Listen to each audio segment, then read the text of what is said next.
Hello everybody, welcome back to my channel begin में US. इसमें मैं आपके लिए लेके आई हूँ मॉक टेस्ट 2 जो एम्स बीएससी नर्सिंग के लिए बायोलॉजी का है। तो इसमें अराउंड आपको 30 मिनट्स मिलेंगी और टोटल नंबर ऑफ़ क्वेश्चंस 30 मिलेंगे और मार्क्स भी आपको 30 मिलेंगे।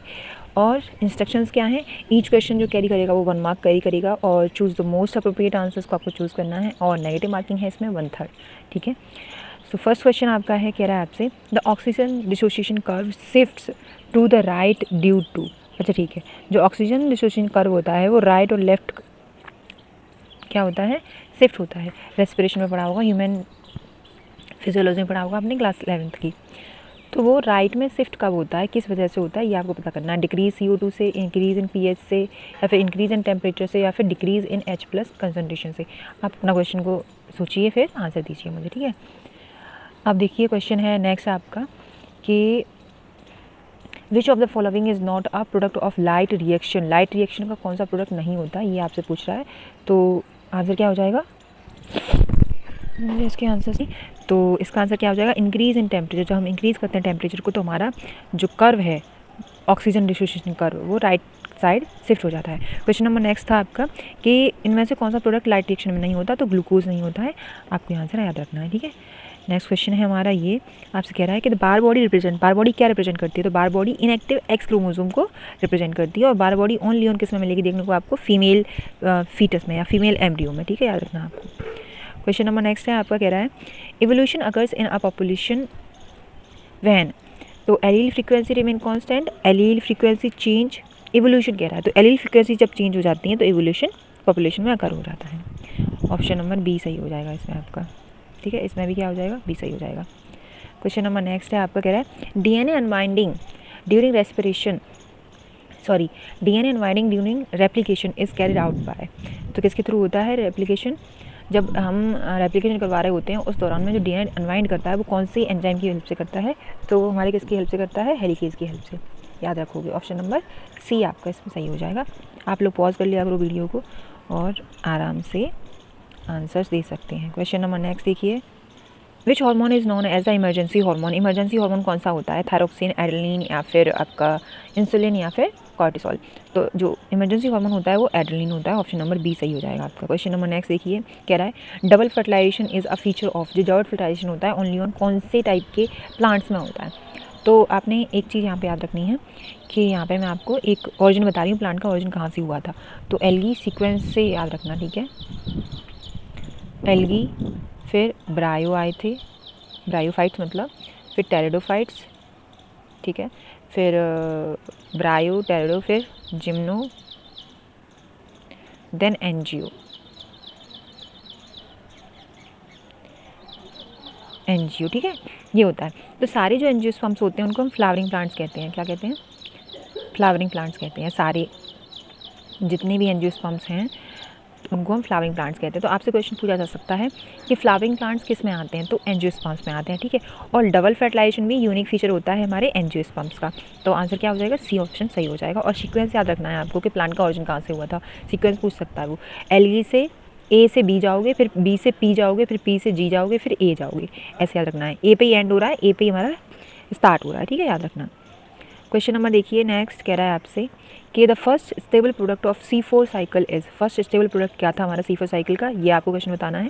क्वेश्चन नंबर नेक्स्ट है आपका, which organelle contain its own DNA and ribosome. इसमें से ये कह रहा है आपसे कि कौन सा ऑर्गेनेली है, सेल ऑर्गेनेली, जो अपना खुद का डीएनए और राइबोसोम रखता है। तो इसका आंसर मैं आपको बता दे रही हूँ कि आंसर होगा, इसका आंसर हो जाएगा आपका सी, माइटोकॉन्ड्रिया। ठीक है, इसका आंसर बताइए, इसका आंसर क्या होगा। तो आप क्वेश्चन नंबर 8 डालोगे और XYZ जो भी आपका आंसर है उसको कमेंट कर दोगे मेरे पास में। क्वेश्चन नंबर नेक्स्ट है आपका, देखिए कह रहा है blood group of genotype IA/IB जो है उसका ब्लड ग्रुप का जीनोटाइप क्या होगा, तो IA/IB मतलब AB होगा। ऑप्शन नंबर डी सही हो जाएगा। क्वेश्चन नंबर नेक्स्ट है आपका, देखिए number of chromosome in human secondary oocyte, secondary oocyte में नंबर ऑफ क्रोमोसोम कितने होते हैं ये आपको बताना है। तो 23 होते हैं। सेकेंडरी oocyte ही हमारा क्या है, ओवम होता है, ये आपको याद रखना है, यही क्या है, ओवम है। तो ओवम में जो हमारे क्रोमोसोम नंबर होते हैं वो हमारे 23 होते हैं, याद रखना है। ठीक है, जस्ट समझ। इन एनिमल्स मोस्ट अबंडेंट प्रोटीन कौन सी होती है एनिमल्स में, तो आपको पता है कि कोलेजन है जो मोस्ट अबंडेंट प्रोटीन है एनिमल वर्ल्ड के हिसाब से। अगर आपसे पूछा जाए मोस्ट अबंडेंट प्रोटीन इन बायोस्फीयर, तो वो रुबिस्को होती है। क्या होती है, रुबिस्को। इसका फुल फॉर्म आपको याद रखना है। ठीक है, रेबुलोज बाइफॉस्फेट को, ऐसा कुछ है। क्वेश्चन नंबर नेक्स्ट है आपका, कह रहा है maximum DNA content is observed during, ठीक है, आपको मैक्सिमम जो डीएनए कंटेंट है वो कहाँ पे मिलता है देखने को, तो G2 फेज़ में आपने पढ़ा होगा, जो माइटोसिस फेज़ होता है हमारा, उसमें वहाँ पे जो G2 फेज़ होता है वो, उसमें आपको मैक्सिमम डीएनए कंटेंट मिलता है। तो आप ना एक सर्कल बना सकते हो, एक सर्कल बना के उसमें ड्रॉ कर सकते हो कि G1 कहाँ है, S कहाँ है और K कहाँ है। सबसे पहले आपको याद करना है M फेज़, ठीक है, जिसमें हम बाकी की सारी बातें करेंगे। और इसमें सबसे पहले कौन सा आता है, G1 फेज़ आता है, फिर S फेज़ आता है, फिर G2 फेज़ आता है, और G0 यहाँ पे कहीं आपको देखने मिलेगा, ये वाला जो है वो G0 होता है। तो ये सीक्वेंस ऐसे आपको याद रखना है, ठीक है। सबसे ज़्यादा मैक्सिमम डीएनए कंटेंट कहाँ मिलेगा देखने को आपको, G2 फेज़ में। सीक्वेंस प्लीज़ याद रखना बेटा, सीक्वेंस ना बहुत इंपॉर्टेंट है आपकी एग्ज़ाम के पॉइंट ऑफ व्यू से, क्योंकि सीक्वेंस वो पूछ लेता है कि आपकी जो साइकिल होती है माइटोसिस, उसमें सीक्वेंस क्या होता है, ये बहुत इंपॉर्टेंट है, ठीक है। क्वेश्चन नंबर नेक्स्ट देखेंगे, आपसे पूछ रहा है photo respiration occurs because rubisco acts as, ठीक है, तो फोटो रेस्पिरेशन कहाँ होता है, तो वहाँ पे आपके photo respiration occurs because rubisco acts as, कैसे, ऑक्सीजनेज की तरह काम करता है हमारा, इसलिए। अब नेक्स्ट क्वेश्चन देखेंगे, क्वेश्चन नंबर नेक्स्ट है, आपसे कह रहा है अ कोडोन कंसिस्ट ऑफ, जो कोडोन होता है वो क्या कंसिस्ट करता है। कोडोन तो आपने सुना होगा, जैसे AUG ATC है ना, GUG, ये कोडोन आपने सुने होंगे। तो मैं कुछ आपको मेन कोडोन बता रही हूँ जो आपको याद रखने हैं। जैसे स्टार्टिंग कोडोन है एक, स्टार्टिंग कोडोन क्या होता है, स्टार्टिंग कोडोन दो होते हैं, AUG और GUG। अगर हमारा AUG नहीं है और GUG मिल जाता है तो वहीं से हमारा रेप्लिकेशन शुरू हो जाता है, ठीक है, याद रखना है आपको।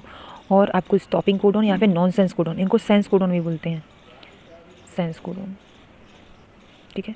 और स्टॉपिंग कोडोन देखोगे, स्टॉपिंग कोडोन देखोगे तो स्टॉपिंग कोडोन क्या होते हैं हमारे, स्टॉपिंग कोडोन होते हैं हमारे UAA UAG और UGA, ये आपको याद रखना है, ठीक है।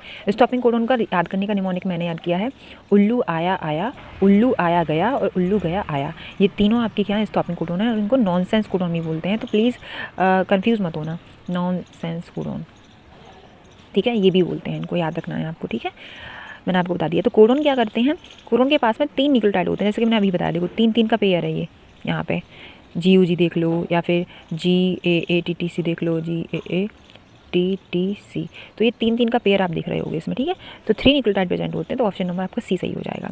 क्वेश्चन है नेक्स्ट आपका, which is a living fossil, इसमें से कौन सी है जो लिविंग फॉसिल है, तो ये सारे ही आपके लिविंग फॉसिल है, चाहे साइकस हो, चाहे गिंको हो, चाहे आपका स्फेनोडॉन हो।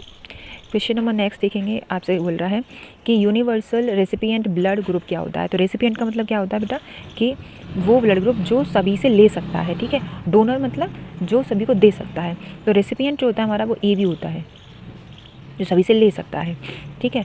और जो डोनर होता है वो क्या होता है, O होता है, ठीक है, याद रखोगे।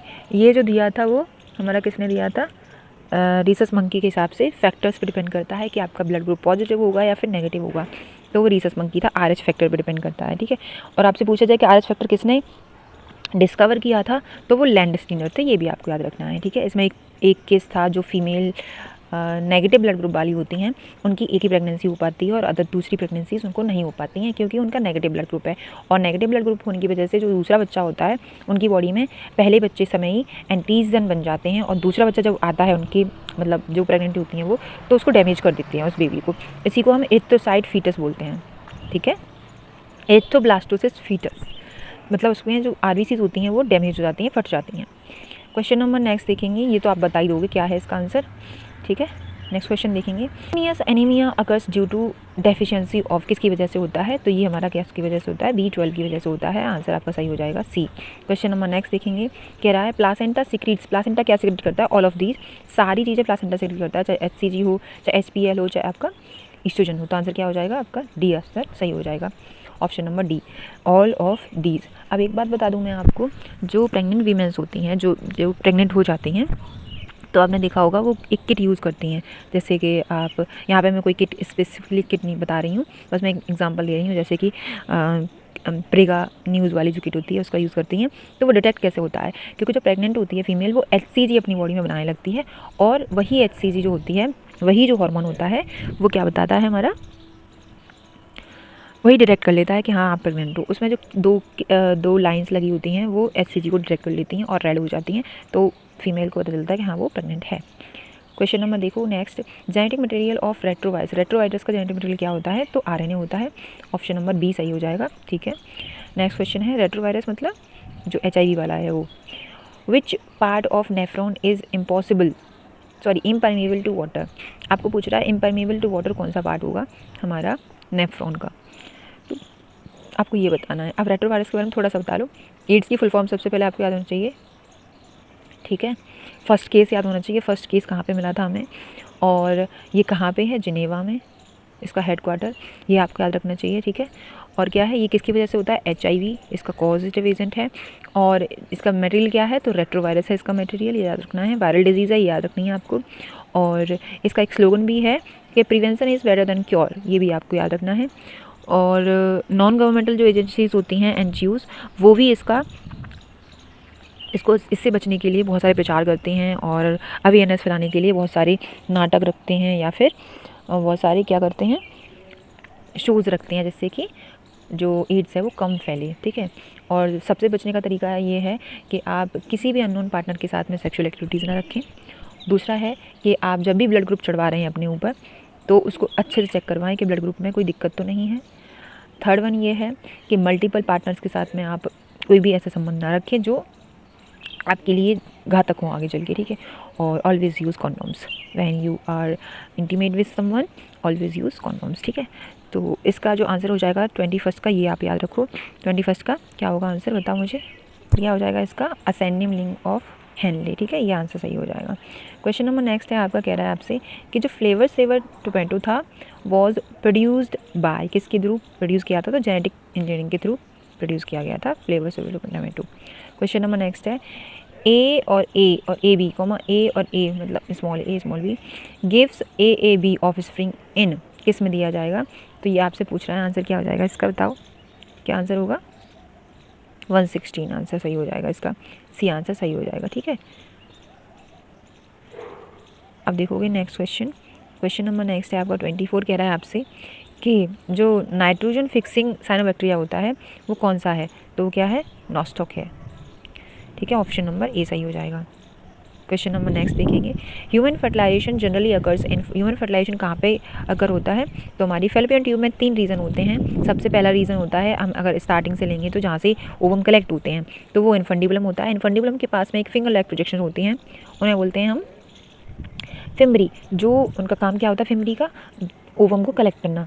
फिर आगे बढ़ते हैं हम एक वाइडर पार्ट के साथ, तो वाइडर पार्ट जो होता है हमारा वो होता है एम्पुला। देन उसके बाद में एक नैरो पार्ट में हम कन्वर्ट हो जाते हैं, उसका नाम होता है स्टमस, और जो स्टमस होता है वो कनेक्ट होता है यूट्रस से, याद रहेगा। ये फैलोपियन ट्यूब होती है। ठीक है, और ऐसे करके ये भी हमारी क्या होती है, फैलोपियन ट्यूब होती है ऐसे। ठीक है, तो इसमें 3 पार्ट होते हैं। ये जो फिंगर लाइक प्रोजेक्शंस मैंने आपको बताई हैं, ये फिमरी हैं जो ओवरीज से क्या करेंगी, ओवा को कलेक्ट करेंगी, और ओवरीज हमारी ऐसे कनेक्ट रहती हैं। ठीक है, ऐसे रखना है। तो ये क्या है, ओवरीज हैं, ओवरीज हैं ये, और ये क्या है, फिमरी है, जो फिंगर लाइक प्रोजेक्शंस होती हैं वो जो क्या करती हैं, कलेक्ट करती हैं ओवम को। ये वाला जो पार्ट होता है वो इनफंडिबुलम होता है, इनफंडिबुलम, और ये वाला वाइडर जो पार्ट होता है वो होता है एम्पुला, एम्पुला। ठीक है, अब ये दोनों साइड बेटा यही चीज़ है, वही नाम है, सेम नाम है, तो मैं एक साइड के नाम लिख रही हूँ, ये मत सोचना कि इधर के नाम अलग है, नहीं, लेफ्ट और राइट दोनों के नाम सेम ही है। और ये नैरोअर पार्ट होता है, इसको बोलते हैं इस्थमस। ठीक है, और ये क्या है, ये वॉर्म है, WOMB, जिसमें बच्चा रहता है, और यूट्रस भी बोलते हैं इसका, दूसरा नाम क्या है, यूट्रस। तो अगर आपको ऑप्शन में WOMB डाल दे और यूट्रस ना डाले तो आप कंफ्यूज मत होना। ठीक है, आपसे पूछ ली क्वेश्चन कि जो हमारा क्लीवेज होता है जाइगोट में, उसके बाद में वो इम्प्लांट कहाँ होता है, तो उसने ऑप्शन डाल दिया आपके लिए वॉर्म, तो वॉर्म पे टिक लगा देना। ठीक है, क्योंकि वो यूट्रस का दूसरा नाम है। फिर ये क्या होता है, यूट्रस हो गया, ये हमारी क्या होती है, सर्विक्स, और ये जो होता है वो वजाइना। याद रखोगे। और वजाइना और सर्विक्स मिलके क्या बनाते हैं, दोनों बर्थ कैनाल बनाते हैं। क्या बनाते हैं, बर्थ कैनाल। याद रहेगा, ठीक है। अब तो हमने बता दिया एम्पला ऑफ फैलोपियन ट्यूब में क्या होता है, हमारा फर्टिलाइजेशन टेक्स प्लेस होता है ह्यूमंस में। फिर देखोगे स्मॉलेस्ट लिविंग सेल क्या है, स्मॉलेस्ट लिविंग सेल आपको बतानी है तो माइकोप्लाज्मा होता है स्मॉलेस्ट लिविंग सेल, ये आपको याद रखनी है।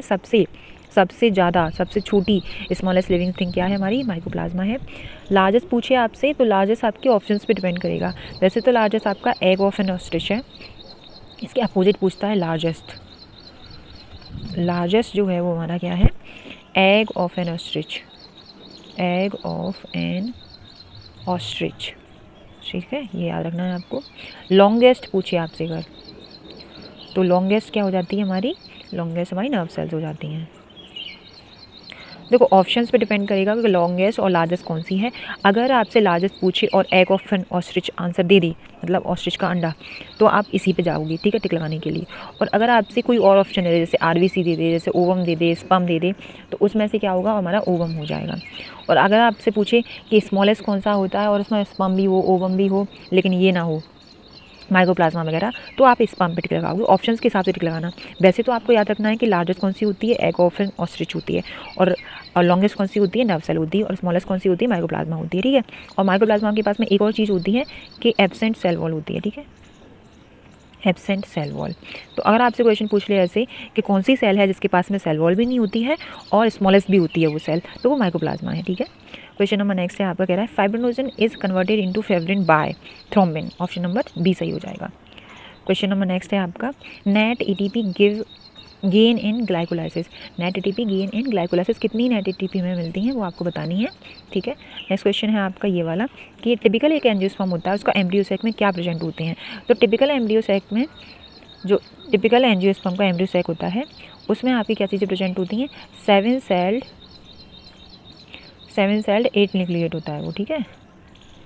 अब आप इसमें ढूंढ लो कौन सा ऑप्शन सही होगा, 7 सेल्ड होगा, 8 न्यूक्लिएट होगा। तो 7 सेल्ड 8 न्यूक्लिएट कहाँ दिख रहा है आपको, फर्स्ट ऑप्शन में दिख रहा है कि 7 सेल्ड है और 8 न्यूक्लिएट है। अब ये होता कैसे है तो मैं आपको बता देती हूँ कि हमारा जो एंजियोस्पर्म होता है वो कैसे दिखता है हमारा, वो देखोगे।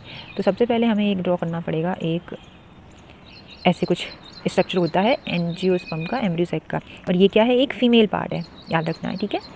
क्या होगा, अपना अपना न्यूक्लियस होगा, ये याद रखना है। फिर हम बात करेंगे नीचे 3 सेल प्रेजेंट होती हैं आपकी, उन तीनों के पास में भी क्या होगा, अपना अपना न्यूक्लियस होगा, ठीक है। इनको बोलते हैं हम, इनको क्या बोलते हैं, इनको सिनर्जिड्स बोलते हैं। तो वैसे तो एग एपेटस बोलते हैं तीनों को मिला के, लेकिन दोनों के नाम बता रही हूँ। ये दोनों जो सेल हैं, ये वाली सेल को सिनर्जिड बोलते हैं, सिनर्जिड्स, ठीक है। और ये वाली क्या होती है, एग सेल होती है। इन दोनों को मिला के हम बोलते हैं एग एपेटस, डबल जी, एग एपेटस। जो नाम लिखती जा रही हूँ वो लिखते जाना, ठीक है। फिर बीच में जो बचा है उसमें 2 पोलर न्यूक्लियाई होते हैं, इनका नाम क्या है, पोलर न्यूक्लियाई। ये दोनों ही क्या है, हमारे पोलर न्यूक्लियाई हैं, ठीक है, पोलर न्यूक्लियाई, याद रखना है। अब बात आती है कि हमारी 8 न्यूक्लियस होगा, देखो एक न्यूक्लियस ये है, दूसरा ये है, तीसरा ये है, चौथा ये हो गया, पांचवा ये हो गया, छठा ये हो गया, और सातवां ये हो गया, और आठवां ये हो गया। तो 8 न्यूक्लियाई हो गए आराम से। अब सेल की बात आती है, सेल कितनी है। तो ये जो तीनों जो कवर्ड हैं, ये वाली ऊपर वाली 3 और नीचे वाली 3, ये तीनों कवर्ड हैं, तो ये हम 6 कंसीडर कर लेंगे। और एक ये बड़ी वाली, ये जो आपने खाली स्पेस दिख रहा है, ये वाली जिसमें पोलर न्यूक्लियाई रह रहे हैं, वो भी एक सेल है आपकी, ठीक है। तो क्या हो जाएगा, 7 सेल्ड हो जाएगा। I hope I am clear, okay. और आप लोगों को भी समझ में आ गया होगा, I hope you are understand. तो ये अगर एंड आपसे पूछे कि कौन से एंड पे एंटीपोडल सेल्स होते हैं और कौन से एंड पे आपकी सिनर्जी सेल्स होती हैं या फिर एग एपेटस होते हैं, तो ये भी आपको याद रखना है। माइक्रोपाइलर एंड पे होती हैं कि चलादल एंड पे होती हैं। तो ये जो होता है वो माइक्रोपाइलर एंड होता है, ठीक है। जो आपकी 3 सेल होती हैं, ये नीचे वाली, वो माइक्रो पाइलर एंड की तरफ होती हैं, पाइलर एंड की तरफ। और जो ऊपर वाली थी तीनों, वो हमारी चलादर एंड की तरफ होती हैं, चलादर एंड, याद रखना है आपको, ठीक है।